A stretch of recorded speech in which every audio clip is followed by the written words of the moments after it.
Hola, mi nombre es Jessica Quintero Montoya y como siempre en nuestro programa Magazine nos encontramos con un gran líder de nuestro municipio, el señor Fernando Botero. Don Fernando, cuénteme su nombre completo y su profesión. Bueno, mi nombre es Fernando Jaime, mis apellidos son Botero Campuzano y soy ingeniero de materiales y metalurgia de la Universidad de Antioquia. Bueno, don Fernando, cuénteme quién es don Fernando. Bueno, yo pues soy un hombre nacido en La Unión. Viví en La Unión mis primeros 18 años. Empecé la primaria en la escuela de la Almería, pero solo estuve 3 meses porque la realidad era que las inclemencias del tiempo eran muy difíciles. Me vine a estudiar con mis abuelos al municipio, en la zona urbana, y ahí viví con ellos prácticamente durante toda mi primaria y el bachillerato. Bueno, don Fernando, usted está radicado acá en La Unión. ¿Hace cuánto tiempo vive acá? Bueno, yo soy bachiller de 1970, soy la tercera promoción de bachilleres de La Unión, del Liceo Pío XI. Nosotros fuimos pues básicamente fundadores de ese liceo, nos tocó construir todas las aulas en las que estudiábamos. Y en 1971 me fui a estudiar a la Universidad de Antioquia, terminé mi carrera y pues como era una profesión que básicamente la forma de trabajar tenía que ser en las ciudades, yo me quedé trabajando en Medellín. Trabajé durante 38 años hasta que logré mi pensión. Me pensioné hace 4 años y estoy radicado aquí en La Unión hace 2 años que estoy viviendo aquí mismo en esta finca, en la finca Canaima, y administro unas tierras aquí, básicamente lecherías. Bueno, don Fernando, es muy importante, es muy rico pues que haya decidido volver aquí al municipio de La Unión, en la parte agropecuaria, pues que es lo que identifica tanto nuestro municipio. Don Fernando, cuéntenos, usted que es tan conocedor de aquí del municipio y nos puede comentar historias, qué sabe usted del municipio que nos pueda dar a nuestro programa y que los televidentes se den cuenta. Muchas cosas del municipio, que sepan qué tiene el municipio, la parte agropecuaria o sus historias, todo este tipo de cosas para que informemos a toda la gente. Bueno, yo quería hacerles unos comentarios, más unos cuentos que unas historias sobre La Unión. Yo soy bisnieto de José María Londoño Marulanda, que es el fundador de La Unión con don Vicente Toro. Ya todos conocemos esa historia, que se sentaron en algún momento en el camino que conducía de Río Negro a Sonsón y resolvieron donar algunas tierras para empezar un caserío. Y resolvieron ponerlo La Unión, a diferencia de los demás municipios que casi todos tienen nombres de la colonia. Este era un nombre que resultó de la unión de 2 tierras. Ese tatarabuelo mío, José María Londoño Marulanda, es, digamos, la parte de los Londoños de mi familia, y Jesús María Botero Bernal, que llamaban Giuseppe, era el señor por parte de los Boteros, de donde viene mi familia. Estos 2 personajes pues fueron, digamos, los protagonistas de La Unión desde sus inicios. Yo quisiera contar algunas anécdotas sobre parte de la familia mía que desciende de estas 2 ramas y que fueron personajes muy importantes, no solo para La Unión, sino inclusive para el país. Bueno, don Fernando, cuénteme sobre esta casa, hace cuánto está fundada, usted hace cuánto la habita, si le han hecho reformas, qué le han hecho a esta casa, que vemos pues que es una casa muy amplia y que cuenta pues con mucho espacio para cuántas personas, quiénes viven acá.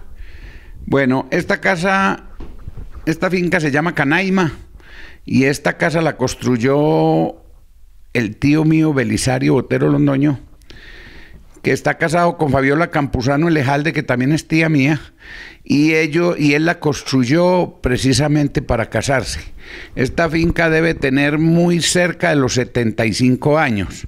Es una casa que es un poco diferente a las tradicionales porque no fue ni hecha en tapia ni con enchambranados, tiene un diseño diferente, pero es una casa muy linda, es una casa que no se ha reformado mayor cosa, los pisos que eran en madera algunos se han deteriorado con el tiempo por el efecto de las aguas, pero en general la casa se conserva como tal, es una casa donde pueden vivir 10, 12 personas muy cómodamente. Pero en este momento yo vivo solo. Sí, señor. Bueno, y cuénteme un poquito, pudimos ver a la entrada, pues, que maneja ganadería, qué más maneja, si maneja cultivos, en la parte agrícola, pues, ¿cómo tiene constituida la finca? Bueno, nosotros únicamente tenemos lecherías. Nosotros aquí manejamos 3 ordeños en esta zona de Vallejuelito, y manejamos ganado Holstein, no hemos todavía hecho ningún cruce, no tenemos ganado Jersey y no inseminamos, tenemos solamente toros muy buenos, y estamos en un proceso de mejoramiento genético y de recuperación de potreros. Le hice a esta finca un acueducto que fue modelo para todas las fincas. Aquí hicimos un día de campo con Fedepapa para mirar ese acueducto, porque estas tierras tienen muchos problemas de aguas. En fin, hay algunos temas de agricultura, pero en algunas tierras que nosotros arrendamos, pero nosotros no cultivamos. Para seguir viendo este tipo de entrevistas en nuestro canal, pueden visitarnos en las redes sociales, Facebook, La Unión Comercial y Turística, y en YouTube como Canal 8 La Unión. Don Fernando, retomando sobre los 2 colonizadores que donaron las tierras para la fundación del municipio de La Unión, cuéntenos más acerca de este tema.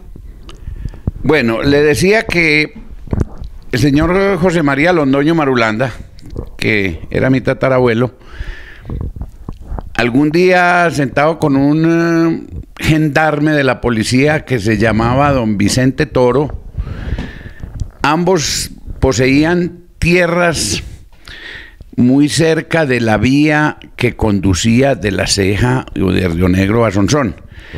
Ahí había una pequeña posada donde se detenían a veces las muladas y los arrieros, y entonces empezaron a pensar que La Ceja y Río Negro estaban relativamente muy retirados de Sonsón, y por qué no hacer una pausa ahí y crear una pequeña villa, un pequeño villorrio. Y efectivamente se retaron, cada uno donó unas tierras, y a raíz de ahí fue donde empezó lo que posteriormente sería el municipio de La Unión. No fue que se hubiera fundado La Unión en ese momento, porque pues solamente estaba la donación de las tierras, pero pues empezaron a construir las calles, empezaron a construir las casas, se hizo la capilla, luego se amplió al parque, y finalmente ya pues una más moderna. En los últimos 100 años sabemos pues ya la construcción del templo, y ya para 1911 que ya fue erigido como municipio. Pero le decía que José María Londoño Marulanda, él estaba casado con una señora Eulogia Botero Villegas, eran unas personas muy acaudaladas en ese momento, pues por lo menos propietarias de unas tierras, y tuvieron 11 hijos.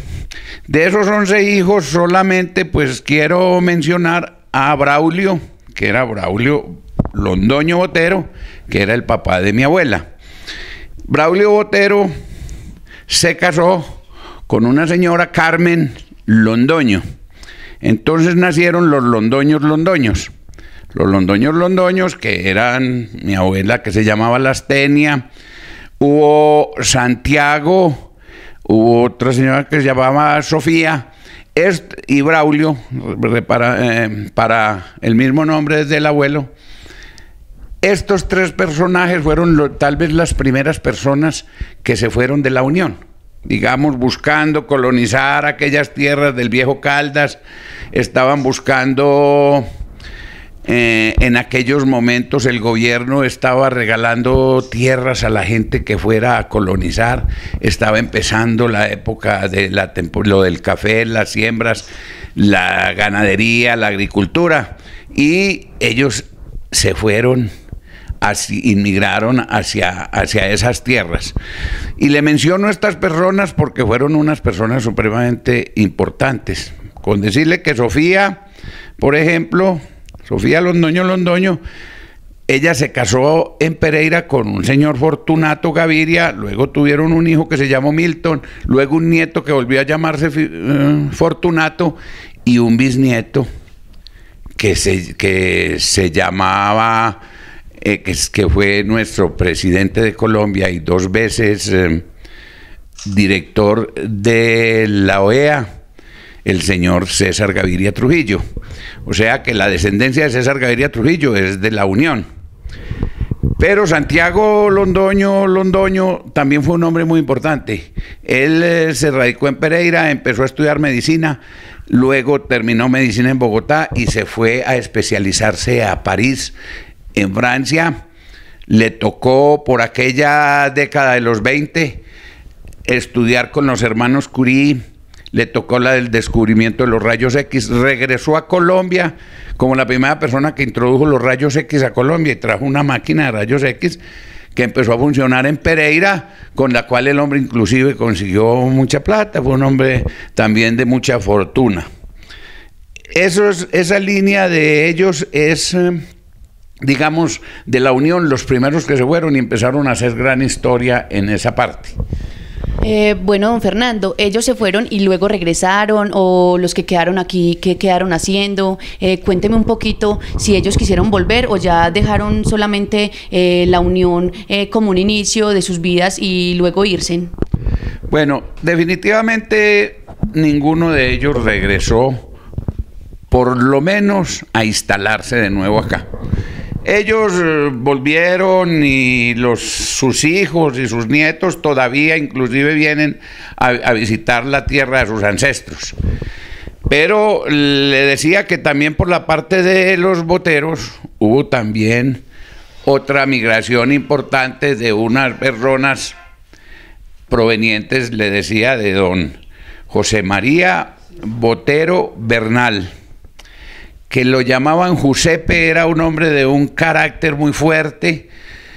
Él tuvo también 12 hijos, entre ellos pues mi bisabuelo, que se llamaba Francisco, tuvo otro hermano que se llamó Miguel. Miguel tuvo 14 hijos, pero la historia de Miguel Botero, Botero Bernal, porque ya el Botero Mejía se ha vuelto Botero Bernal, se fue. El hombre tenía también aquí muchas propiedades. Estamos hablando de finales de 1800. En la época en que Colombia estaba sumida en una violencia de la Guerra de los 1000 días, de intolerancia, de fanatismo, y los liberales andaban levantados en armas con el general Rafael Uribe a la cabeza, y toda esa violencia, mi familia toda fue muy liberal de ese lado y fueron muy perseguidos, y Miguel fue uno que tuvo que dejar la Unión en 1907 porque una parte de los grupos que se habían amnistiado de la Guerra de los 1000 días habían seguido delinquiendo como bandidos, y a él le asaltaron su finca en El Burro, en La Palmera, y él se fue a buscar sus cuñados que se habían ido antes, los que le mencioné antes, y se fue con su familia en un viaje de casi 30 días a caballo, con su esposa con 8 meses de embarazo, con 7 hijos. Y entre esos hijos iba un señor que se llamó Braulio Botero Londoño. Braulio había nacido aquí en 1904. Él iba de 3 años cuando viajó al Quindío. Y quiero mencionarle la importancia de Braulio, porque cuando Braulio y Miguel, el papá, iban llegando a Armenia, su esposa le dijo: Miguel, paremos aquí porque este muchacho se va a venir. Entonces, antes de llegar a Armenia, en Circasia, alquilaron una casa para tener el niño y luego continuar la ruta, y resulta de que ahí se quedaron de por vida. Pero esa historia es muy importante porque la última casa que hay en Circasia saliendo hacia Montenegro fue la casa que ellos arrendaron cuando llegaron. Y es hoy un monumento, un museo nacional, porque de ahí se fundó el Cementerio Libre de Colombia. Braulio estudió en el Quindío, en Armenia. Luego se fue a doctorar a Bogotá, hizo contactos muy altos con Darío Echandía, con Alfonso López Pumarejo, fue suplente de Alfonso López Pumarejo al Congreso. Y luego, en una avenida de sus vacaciones, en un momento, una tarde, ya oscurito, estaba sentado con sus hermanos y el papá, cuando vio que venían con un féretro por la calle, y el cementerio católico quedaba exactamente al frente de la casa donde ellos vivían, pero el cementerio estaba cerrado. Y entonces a él le pareció muy curioso, esperaron que llegaran con el féretro, empezaron a cavar una tumba por fuera del cementerio. Braulio fue y preguntó qué pasaba. Le dijeron los dolientes que el muerto era el espiritista del pueblo y el cura no lo dejaba enterrar, y en ese momento no se podían enterrar dentro del cementerio, sino en una zona que llamaban el Muladar. Ya Braulio era un hombre de 25 años o algo, eso estamos hablando de casi 1930. Braulio dijo: esperen un momento, fue donde el papá y le dijo: necesito que usted me regale aquí 1 hectárea de tierra. Y le dijo: ¿para qué, mijo? Dijo: para montar un cementerio. Fue y trajo, habló con los dolientes, le dijo: por favor, y lo traen y lo enterramos aquí. Y a partir de este momento aquí queda fundado el Cementerio Libre de Colombia. Mi nombre es Gilberto Bedoya y les voy a dar unos consejitos acerca de la medicina natural que hace tiempos que hemos venido pasando por el programa de Magazine. Hoy les quiero hablar sobre un producto que se llama R-Tril, que es especial para problemas de artritis o osteoartritis, artrosis, espondiosis, neoartritis, poliomielitis y problemas en los nervios asiáticos de los cartílagos, especialmente los que protegen el líquido que es el que nos está dando la movención y la elasticidad en el movimiento de los huesos. Recuerden que este jarabe tiene unas propiedades muy excelentes, ya que ellos ayuda a controlar el problema del calcio en los huesos, o sea, lo hace que lo asimile mucho más rápido. También tiene vitamina D, que le ayuda también a que el calcio sea asimilado más rápido en los huesos. Y también tenemos otros beneficios que este jarabe nos puede proporcionar, como es quitar las dolencias, como es arreglar el problema de empate de venas, también los cartílagos cuando se encuentran con algunos daños o desgastes.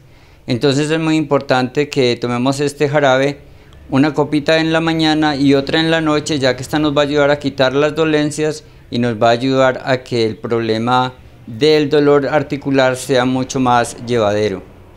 Recuerde que ese problema de artritis y de todas estas enfermedades que les he estado mencionando son muy comunes en esta región, ya que vivimos en una tierra que es demasiado fría, y debido a eso pues nos van a atacar mucho más las dolencias. Por eso es muy importante tomar estos jarabes, pero primero que todo asesorarnos de una persona que tenga un conocimiento, que nos dé esta información y que nos pueda ayudar a sanar mucho más rápido el problema.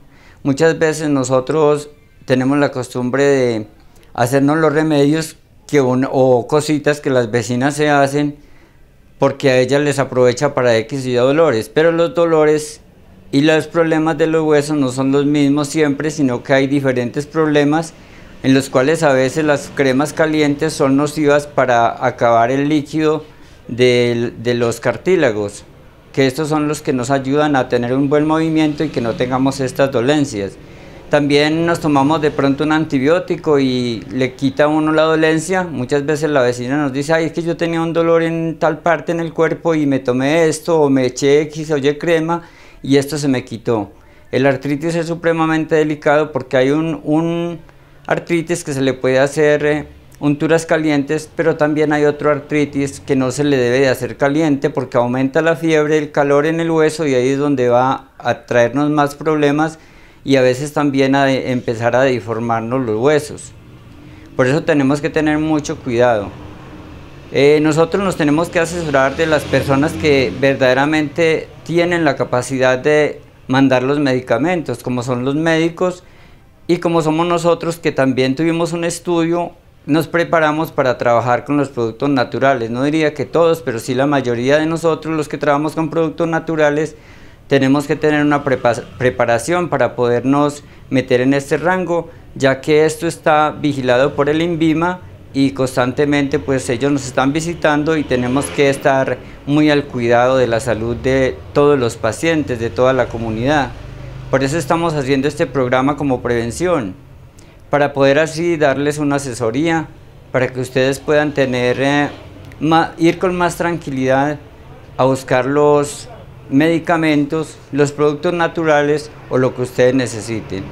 Recuerden que los médicos, ellos tienen que asesorarse también de muchos estudios con exámenes especiales de laboratorios para poder diagnosticar las enfermedades y mandar la medicina que no le vaya a causar ningún daño al paciente. Lo mismo nos sucede a nosotros, pacientes que nosotros tengamos la posibilidad de ayudarles, de darles la sanación, les vamos a recomendar un producto que les sirva, pero que verdaderamente les sirva, que les ayude a mejorar el problema, no que de pronto lo vamos a complicar con el producto, porque como vuelvo y les repito, estamos vigilados por el INVIMA, por la seccional de salud, que ellos son los que están mirando los medicamentos, que sí estén en buen estado, que tengan una fecha de vencimiento correcta, y que el medicamento que nosotros estamos proporcionando sí tenga un registro legal.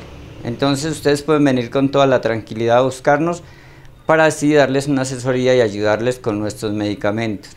Recuerden que yo estoy ubicado acá en la carrera 8, número 1163. Estoy disponible para servirle a todos los que vengan a buscar la ayuda, a todos los amables televidentes que me ven por medio del programa.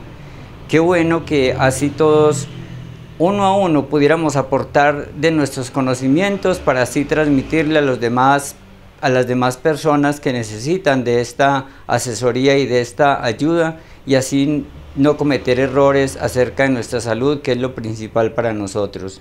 Amables televidentes, recuerden que la medicina natural es una medicina muy importante para nosotros, ya que ha cogido demasiado fuerza porque ha dado unos resultados excelentes a las personas que la han estado consumiendo. Por eso es muy importante que ustedes recurran a los médicos homeopáticos o médicos que estén preparados en medicina natural para que busquen ayuda a algunas dolencias, problemas de gastritis o cualquier enfermedad que puedan tener. Nosotros estamos asesorados en muchas enfermedades, o sea, tenemos un campo muy amplio para determinar diferentes enfermedades y así también poderles ayudar. La medicina natural es una medicina muy importante porque no tiene químicos, lo que hace es ayudar a limpiar nuestro cuerpo, a limpiar nuestra sangre, a quitar todas esas dolencias que sentimos que a veces nos incomodan.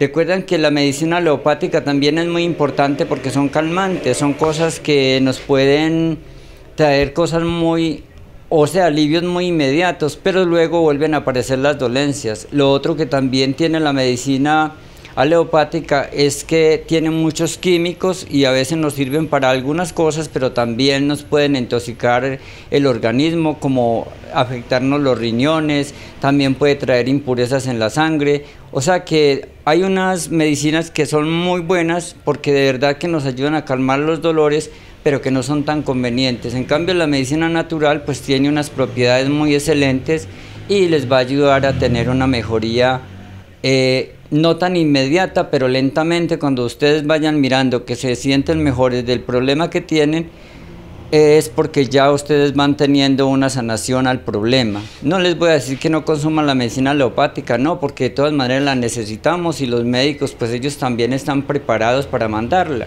Pero a veces esto se nos vuelve una rutina, diario tomándonos las pastillitas y el problema ahí. Y lo peor de todo es que estamos intoxicando demasiadamente el organismo. Entonces, con la medicina natural estamos tratando de que todas estas toxinas del cuerpo, de que todos estos químicos que tenemos por medio de la medicina alopática se vayan eliminando y así vamos encontrando una mejoría para nuestra salud. O sea, vamos a trabajar todos de la mano para que sea mucho más llevadera las enfermedades y para que nosotros adquiramos una salud completa. Para eso nos preparamos, para eso estudiamos y queremos ayudarle a la gente sin ningún ánimo de lucro. Agradeciéndoles a los amables televidentes la atención prestada y también, claro está, como les dije, a todos los que trabajan en el canal, porque ellos también se esmeran para llevar estos punticos que son tan importantes para nosotros. Entonces estemos pendientes de este programa Magazine, que es muy importante, nos dan datos muy importantes, conocemos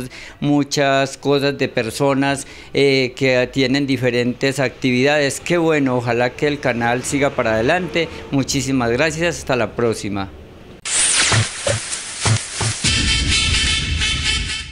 Bueno, amigos televidentes, recuerden seguirnos en nuestras redes sociales, en Facebook, La Unión Comercial y Turística, en YouTube, en el canal 8 La Unión, y si quieres participar, hacer parte de este programa, nos puedes contactar en nuestro número WhatsApp 319-230-5598. Bueno, retomando con don Fernando, un gran historiador de nuestro municipio que nos está contando una historia muy agradable y que muchos quizás no conocemos. Cuéntenos, don Fernando, don Braulio, cuando fundó el cementerio, que habían tantas críticas de la iglesia para ateos, espiritistas, todo este tipo de personas. ¿Qué piensa usted que empezando el siglo XX ha cambiado ahora todo este tipo de creencias o todavía sigue estando ese pero ahí de la iglesia? Pues vea, lo que ocurrió finalizando el siglo XIX y empezando el XX y se prolongó, yo diría que hasta la mitad del siglo XX, fue una politización que hubo de la iglesia. Eso nos llevó a demasiados conflictos. La hegemonía conservadora que manejaba el poder se apoyaba básicamente en la iglesia católica y en la policía. Todos tres estaban politizados. Y entonces hubo un gran enfrentamiento con los liberales, que eran un poco más librepensadores, que tenían un concepto más amplio de los temas religiosos.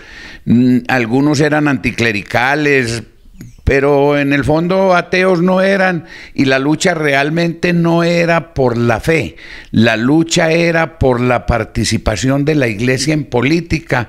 Se asusaban muchos intereses y entonces se radicalizó el país entre liberales y conservadores hasta el momento de entrar en una guerra como la de los 1000 días, que al menos mal pues finalmente terminó en un armisticio. Y la iglesia se ha ido modernizando y realmente usted ve hoy en cualquier cementerio católico se pueden enterrar suicidas y se pueden enterrar. Hay algunas tendencias de religiosas que, por ejemplo, no asisten a los templos, pero sin embargo los entierran en los cementerios. Entonces, y el cementerio libre o que está allá pueden enterrar a cualquier tipo de persona. Entonces podemos decir, don Fernando, que Braulio marcó una gran diferencia en ese entonces, porque oponerse pues a que la iglesia no quedara solamente con su cementerio y que él quisiera incluir a todas las personas que pudieran estar ahí, marcó una diferencia notoria en ese entonces con el cementerio. Sí, Braulio tuvo demasiados problemas con ese cementerio. O sea, la historia del cementerio, digamos que viene de 1930 hasta por ahí a 1970, fueron 40 años de luchas, inclusive hubo momentos en que le pusieron bombas al cementerio, lo cerraron infinidad de veces. Braulio tuvo que salir del país. Braulio fue embajador en Suiza, él fue gobernador de Caldas, fue alcalde de Armenia y fue un gran empresario y un gran industrial y ganadero también. Es bueno anotar que Braulio dejó, ya murió, pero él dejó una fundación, la dejó perfectamente financiada para que tuviera mantenimiento el cementerio de por vida. Bueno, este cementerio, cuando dijeron hagámoslo público, que la gente pueda entrar, que sea un museo, que la gente conozca de este cementerio. Vea, yo le recomiendo a todos los unitenses y a todas las personas que nos puedan ver que cuando viajen al Quindío no dejen de entrar a Circasia y visitar este cementerio. Al lado está la Casa Museo, donde está toda la historia y están todas las fotos. Está inclusive la foto de Vallejuelito, de la casa de Vallejuelito, que era en ese momento cuando Miguel se fue de él. Valle Amarillo también era de Miguel cuando se fue. El burro, la palmera era de Miguel en el momento en que él tuvo que dejar la Unión. Todo eso está en las visitas de Jorge Eliezer Gaitán, de Darío Echandía, de López Pumarejo. Él se había metido en una élite de pensadores liberales, opositores, librepensadores, y hay una cosa que tenía Braulio adicional: fue el hombre que en Colombia tuvo el más alto grado de masonería, entendiéndose no la masonería como una religión ni como una secta, sino como un estilo de vida. Bueno, y nos podría contar usted a todos los televidentes qué quiere decir masonería, o sea, qué hábitos, qué tenían, que era una cultura. Usted dice que pues es un estilo de vida, pero en sí, ¿qué es? Sí, la masonería, yo no soy un hombre muy profundo, pero algo he estudiado. Ellos tienen la noción del universo y a un Dios como el arquitecto de ese universo, y la basan en 4 pedestales fundamentales que posiblemente no lo recuerde, pero son todos: la rectitud, la honradez, la pulcritud, en fin, se basa en un comportamiento. Es una cosa parecida como al Opus Dei, pero más... Este es un poco más separado.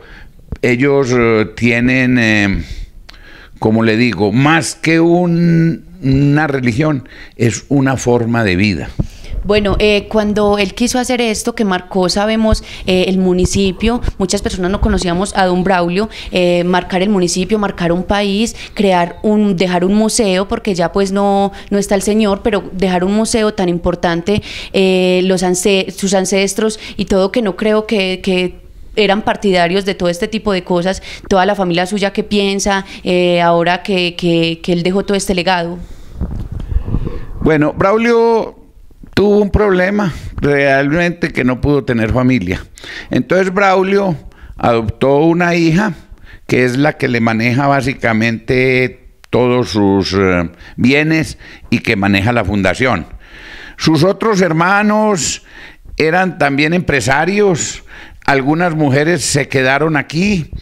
Las mujeres sí eran un poco más piadosas, normalmente siempre ha sido así en las familias, pero nunca hubo por ese tema de pensar distinto. Lo mismo era mi papá y lo mismo fue Feliz María, que eran primos, el Tuzo. Todos ellos tenían una forma de pensamiento quizás un poco más avanzada que lo normal, que el promedio de la gente. Ellos estudiaron en universidades muy prestigiosas en Bogotá, y en aquellas épocas en que había un grupo o unos grupos de personas que surgieron en el ámbito nacional, vuelvo y repito, como Darío Chandía, como toda esta gente, en las cuales ellos bebieron todos estos conocimientos y posteriormente lo transmitieron a sus hijos, a sus nietos, y nosotros pues lo que hemos hecho es tratar de mantener la historia, independiente de que compartamos o no compartamos los pensamientos de ellos, no dejan de haber sido personajes importantes de la Unión. Don Fernando, muchas personas pues emigraron, que es lo que usted nos ha estado contando, de la familia Botero. ¿Quién más, pues, además de usted, se encuentra aquí en el municipio? Bueno, vea, yo quería mencionarle uno de los Londoños, porque no, digamos que no todos han tenido descendientes que tengan este tipo de bondades, no, por decirlo de alguna manera. Un hijo de José María Londoño Marulanda, que se llamó Arturo, yo hablaba de Braulio, que era mi bisabuelo, pero tuvo un Arturo, que luego tuvo un hijo que se llamó Rodrigo, luego tuvo un hijo que se llamó Miguel, y finalmente tuvo un bisnieto que se llamó de nuevo Rodrigo. Londoño Echeverri, o sea, Rodrigo Londoño Echeverri, que es ni más ni menos que Timochenko, es de descendencia de la Unión, es bisnieto de José María Londoño Marulanda. Recuerden seguirnos en nuestras redes sociales: Facebook, La Unión Comercial y Turística, y en YouTube como Canal 8 La Unión. Si quieres participar o hacer críticas constructivas y comentarios sobre nuestros programas, puedes hacerlo por nuestro WhatsApp número 319-230-5598. Retomando aquí con don Fernando sobre todo lo que nos ha dejado con esta historia, un gran legado sobre la colonización del municipio, sobre los fundadores, el nombre del municipio de La Unión, el gran cementerio y la gran historia que deja don Braulio como museo que quedó el cementerio. Cuéntenos, don Fernando, sobre el municipio, sobre nuestro municipio de La Unión. Bueno, yo quisiera hacer un resumen muy corto de los últimos 50 años de la Unión y la gran evolución que ha tenido la Unión.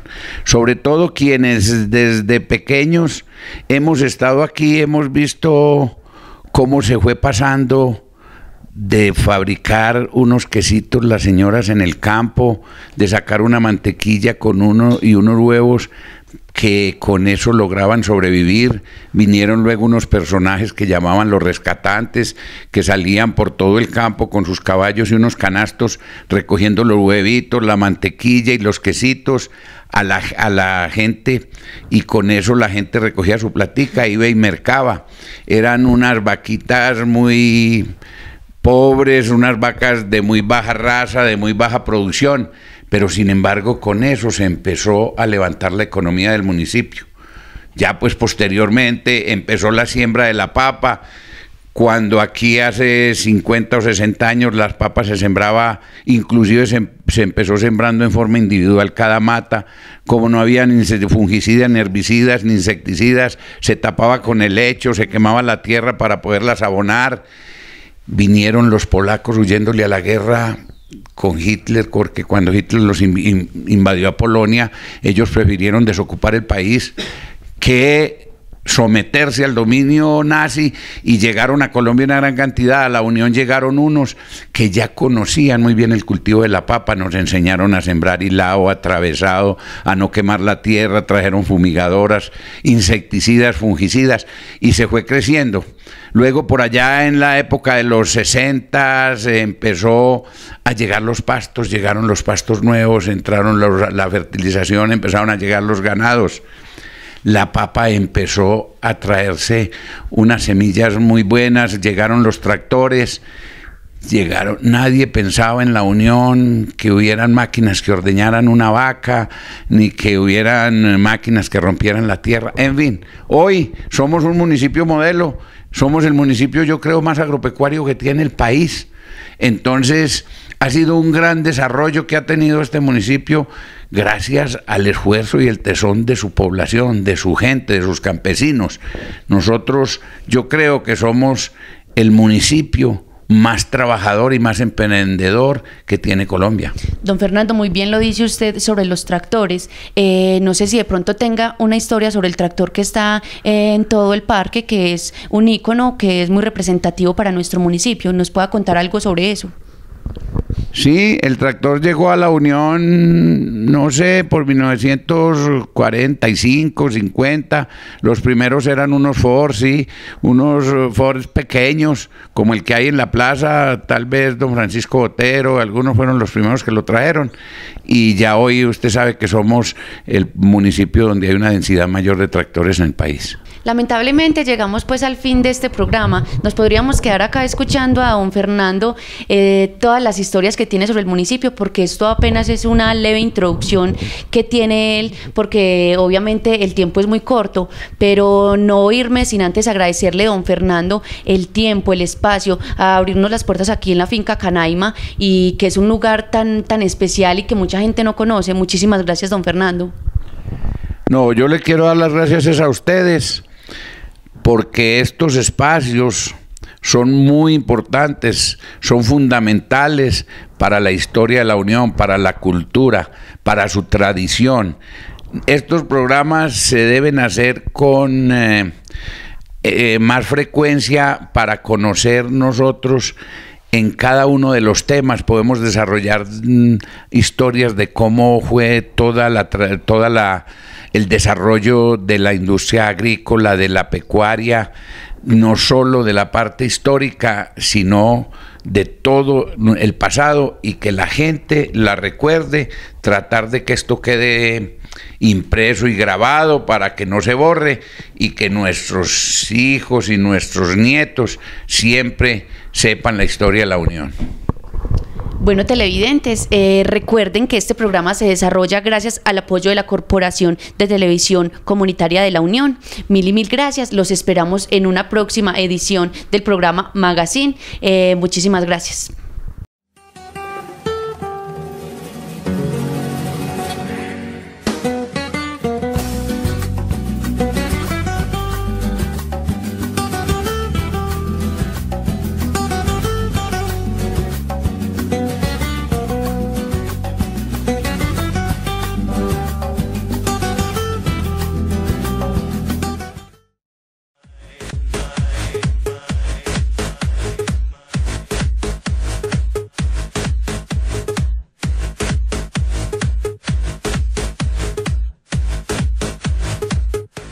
The world is mine.